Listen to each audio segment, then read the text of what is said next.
Doctor साहब का भी एक प्रवचन था बहुत अच्छा।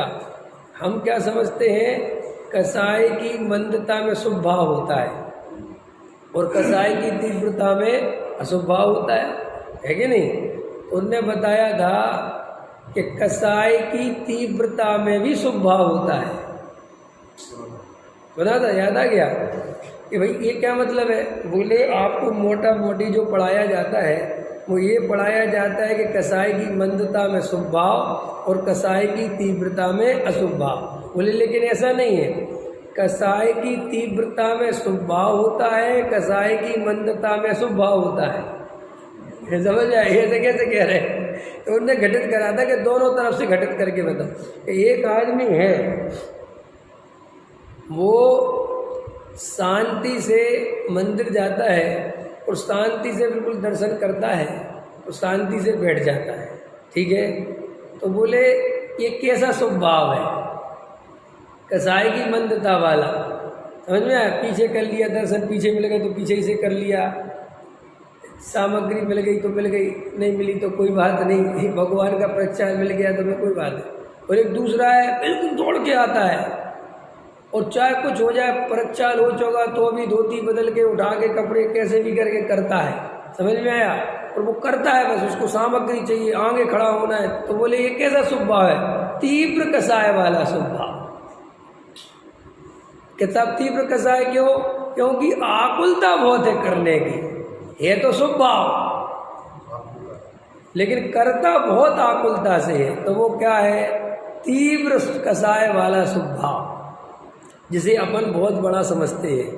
तो ये कह रहे थे कि जब हालांकि मैं क्या कहते, टोडामल जी ने लिखा है कि जो जीव ज़्यादा त्याग व्रत करने की भावना भाते हैं वे मंद कसाई नहीं है, तीव्र कसाई है। अब बोलो कि कौन मानेगा, है दम मानने की कि क्यों क्यों क्यों क्यों कसाई है। तो टोडामल जी ने लिखा जब तुम्हारी वो भूमिका नहीं है तो तुम उस भूमिका से ज़्यादा त्याग क्यों करना चाहते, ये बताओ। तो ये तीव्र कसाय के बिना नहीं होता। लोक में भी है जो ज़्यादा काम, जैसे एक आदमी है 8 घंटे की दुकान चलती है उसकी और वो 11 घंटे खोल के बैठता है, तो तीव्र कसाई है कि नहीं। कि जब दुकान 8 घंटे चलती तो तू 11 घंटे क्यों खोलता है। लोक में समझ में आता कि नहीं आता। ऐसे ही जब तेरी भूमिका है ही नहीं ब्रजशील संयम की, तो तू जबरदस्ती कैसे भी करके नियम क्यों पालता है। तो वो तीव्र कसाय बिना नहीं पाले जाते, जिन्हें अपन मंद कसाई समझते हैं। अब अभी कठिन है कि नहीं।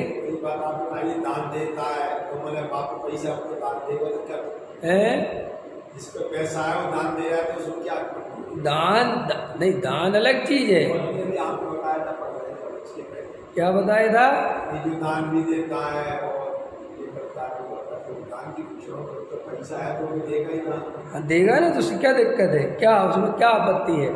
मान आदि के लिए देता है तो वो कसाय है, समझ में आया। वो पैसा जो देता है वो देव शास्त्र गुरु की प्रभावना के लिए नहीं देता, अपनी प्रभावना के लिए देता है। नाम देव शास्त्र गुरु का करता है, तो वो कसाय कई लक्षण है। हाँ, तो अपने को भी जो सहजता से नियम पले को, कई लोगों के दिमाग में क्या है कि हम सहजता के नाम पे स्वच्छंदी हो जाते हैं। ऐसा भी आपको मिलेगा, नहीं मिलेगा, मिलेगा, बहुत मिलेगा। ऐसा आप सहज सहज खाते रहो, रसगुल्ला खाते रहो और सहज सहज कहते रहो। तो भाई साहब रसगुल्ला खाने का भाव है तो है ना। अब चाहे मैं कहूँ और चाहे नहीं कहूँ, और रसगुल्ला खाने का भाव नहीं है तो नहीं है। अच्छा बताओ, ईमानदारी का त्याग व्रत क्या है, पहले आप लोग बताओ, इसकी व्याख्या करता हूँ। ईमानदारी से त्याग व्रत किसे कहना चाहिए। जैसे पंचम स्थान वाले का अणु व्रताधिक 12 व्रताधिक वो पालता है, तो कैसे पालता है। 2 कसाय चौकड़ी का अभाव होता है तब पालता है। उसके पहले क्यों नहीं बताया महावीर भगवान ने। महावीर ने क्यों नहीं कहा कि 4थे गुण स्थान और 5 गुण स्थान की क्रिया पाल ले, कोई दिक्कत नहीं, क्यों नहीं कहा। क्योंकि वो भाव आता नहीं। तो फिर जो इतने सारे मिथ्या दृष्टि, इतने सारे व्रत पालते कैसे? ये पालने के लिए पालते हैं, अंदर से वो भाव नहीं है। लेकिन कैसे पालते हैं कि रसगुल्ला खाने का मन हुआ तो कैसे पालते? अरे रसगुल्ला खाऊंगा तो पाप लगेगा, ऐसे तो मैं इंद्रिय पे कंट्रोल कर ही नहीं पाऊंगा, ऐसे तो मेरी इंद्रियां जो है ये मांगती रहेंगी। सोचा करता हूँ भोगों से बुझ जावेगी इच्छा ज्वाला, परिणाम निकलता है लेकिन मानो पावक में। तो ऐसे 10, 20, 50 छंद याद रखता है और उसको कर करके त्याग करता है। नहीं, बहुत गहरी बात बता रहा हूँ। अब अपन को लगता है कि ठीक है, लेकिन यही ताकत अगर वो आत्मानुभव में लगाता तो आगे जाके वो रसगुल्ला सही त्याग भी होता और आत्मानुभव भी होता और मोक्ष मार्ग भी मिलता। लेकिन अब ये ताकत उसने सारी यहाँ लगा दी और वो उसे क्या समझता है कि ऐसे तो मैं खाता रहूँगा तो स्वच्छंदी हो जाऊँगा। तो वो स्वच्छंदिता को रोकने के लिए अपने इंद्रियों को कंट्रोल करता है। और मैंने आपको भी एक दिन बताया था कि इंद्रिय कंट्रोल करना कोई कठिन काम नहीं है, बस आपके मन में संकल्प आ जाए, तीव्र कसाय आ जाए। अरे एक बात बताओ, अभी नेता देखो ना तुम, ये नेता जो है कितनी मेहनत कर रहे हैं, तुम कर सकते हो इतनी मेहनत? वो लोग कितनी कर रहे हैं, बाप रे बाप, मैं तो देख के दंग रह जाता। कितनी मोटी चमड़ी, ऐसी धूप, इधर से उधर, उधर से उधर, उधर से उधर है, ये भागते फिर रहे, ये पुरुषार्थी है कि नहीं भाई? ये 4 गति 84 लाख योनि में घूमने का पुरुषार्थ है। करते कि नहीं करते? वो करते कि नहीं करते, आप समझो। तो अब वो संकल्प है, अंदर चाह है, ऐसे तुम कोई भी कर लो। तो अभी नियम ले लो कि मैं आज से दूध नहीं पीऊंगा, नहीं पियो। कोई ऐसा थोड़ी भी कोई बहुत बड़ी चीज हो गई है, आपके अंदर वो होना चाहिए। अब ज्ञानी को ऐसी कसाय होती नहीं कि मैं दूध नहीं पीऊंगा। तो ज्ञानी को क्या होता है कि ज्ञानी जो सहज अपने आनंद में रहता है, समझ में आया? जो उसको भाव आया अंदर से कि नहीं लेना तो नहीं लेना, ना वो खींचाता नहीं करता है, ना कुछ करता है, और आ गया तो ले लेता है। अब अपन को क्या लगता है कि ये कोई बात है, ये कोई, अरे भैया अपन को गलत स्वरूप पढ़ा गया, अपन ने सही पढ़ाई नहीं करी। हमारे सबके मिथ्या दृष्टि अज्ञानी जीव के दिमाग में ये है कि त्याग करे बिना त्याग कैसे होगा। ये बिल्कुल सेट है मामला। और वो सारी ताकत वो त्याग त्याग त्याग त्याग में लगी रहती है। अथवा स्वाध्याय आदि में भी ग्रंथों को पढ़ता है तो उसे समझता है कि बहुत बड़ा पुरुषार्थ है। सूक्ष्म पढ़ता है, करणानी योग आदि पढ़ता है, उसके समझने में बहुत उपयोग लगाता है और लगा रहता है, 2-2, 4-4 पूजन करता है। अब ये भूल जाता है कि ये सम्यक दर्शन का सच्चा पुरुषार्थ नहीं है और बाहर में संयम ले लेता है। और पढ़ने के नाम पर, स्वाध्याय के नाम पर समय सार भी पढ़ता है वो, तो समय सार वैसे ही पढ़ता है, रस नहीं आता उसे त्रिकाली ध्रुव का जैसा रस आना चाहिए। कल आपने भेजा था ना एक महाराज का, तो वो ऐसे बता रहे थे कि जैसे उन्होंने पता नहीं कितनी बड़ी खोज कर दी हो, और कितना बड़ा कि समय सार कुंद देव ने नहीं लिखा। अरे उसका नाम समय पाहुड़ है, उसको कुंद अमृतचंदाचार्य समय सार कहते। बात तो एक ही में क्या दमेल बात है। अब वो ऐसे प्रेजेंट कर रहे ऐसे पता नहीं कितनी बड़े, इसकी जगह त्रिकाली ध्रुव प्रेजेंट करो कि समय सार माने क्या, द्रव्य कर्म भाव कर्म नो कर्म से रहे त्रिकाली ध्रुव क्या है भगवान, ये बताओ जगत के जीवों को। इसमें क्या दम है इन फालतू की बातों में? लेकिन सारा जगत है ना, अपन को ही मजा आता है इन चीजों में। अरे शुद्धात्मा गौ है, उसको ही अपनी प्रसिद्धि बता रहे हैं। हाँ भाई, और क्या भाई, तो बता रहा हूँ। तो क्या है कि जो अपन को ऐसा लगता है कि ये जीव बड़ा अच्छा है, ये देखो कितने मंद कसाई है, लेकिन वो मंद कसाई ही ले डूबेगी। कि क्यों?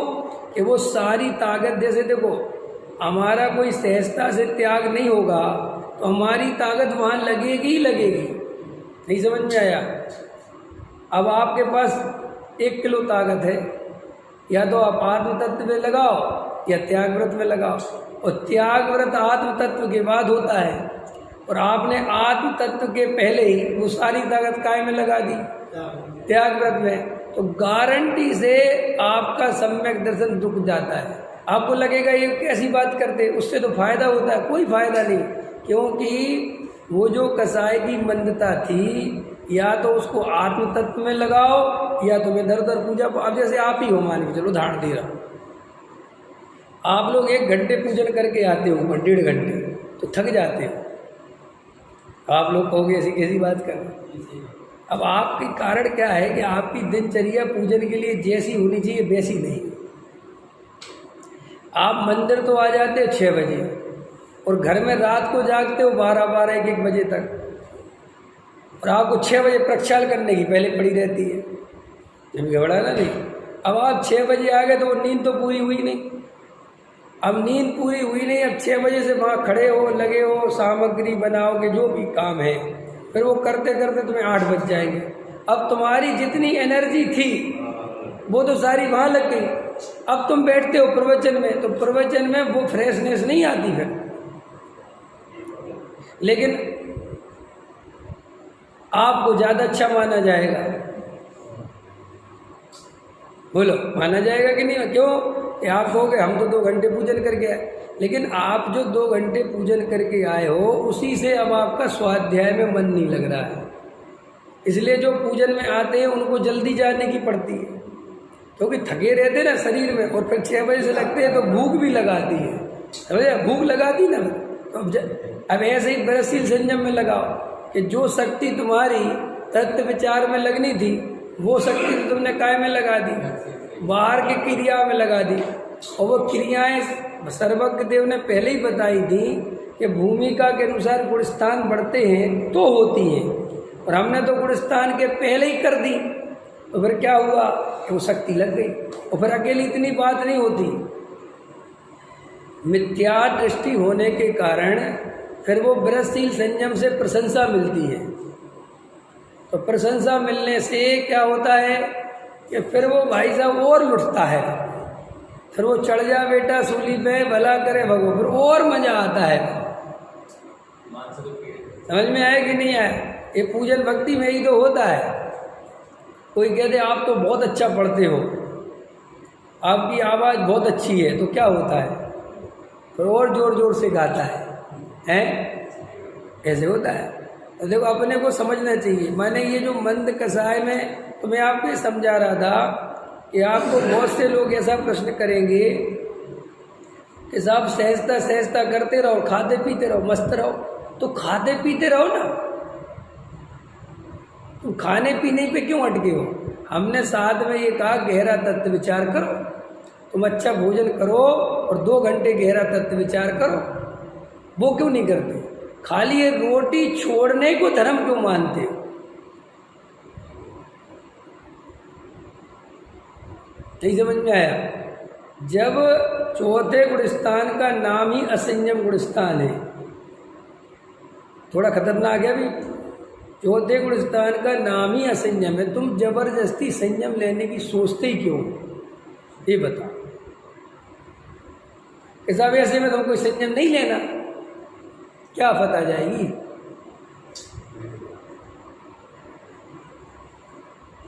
कल डॉक्टर साहब ले रहे थे, कल का वचन सुना था कि नहीं?